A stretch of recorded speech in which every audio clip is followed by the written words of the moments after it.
Alors, qu'est-ce qu'on doit penser de cette éclipse solaire qui va avoir lieu aujourd'hui aux États-Unis? Alors, comme toujours, il y a une bande de stressés de la vie qui ne comprennent absolument rien aux prophéties bibliques, qui s'amusent à regarder n'importe quel signe qui va avoir lieu dans le ciel pour penser que voilà, la fin est proche, Jésus va bientôt revenir, etc. En fait, il y aura une éclipse totale aux États-Unis en forme de X et ça va couvrir toutes sortes de villes qui s'appelleraient Ninive et ça va avoir lieu durant le moment où la constellation de la baleine est présente et du coup ça nous rappelle le signe de Jonas, etc., etc.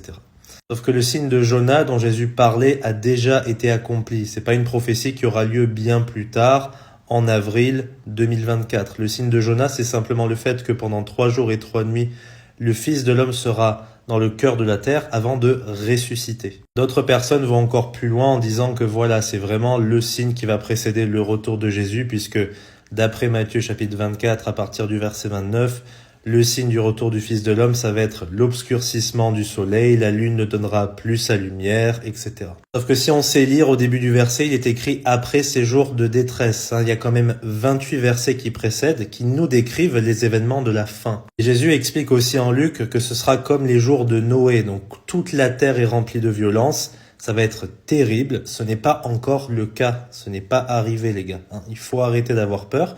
L'Antéchrist n'a pas encore été manifesté. Il n'y a pas toutes ces horreurs qui sont décrites dans le livre de l'Apocalypse au chapitre 6 avec les sceaux qui ont déjà été ouverts. Ce n'est pas encore le moment. Vous allez voir que demain, il ne va rien se passer d'extraordinaire comme d'habitude. D'accord? Ayez du discernement. Si vous n'êtes pas sûr aujourd'hui d'aller au paradis après la mort, je vous encourage à voir la vidéo épinglée sur mon profil ou à suivre le lien Beacons qui vous amène vers une vidéo YouTube qui présente l'évangile de manière très claire. Que Dieu vous bénisse.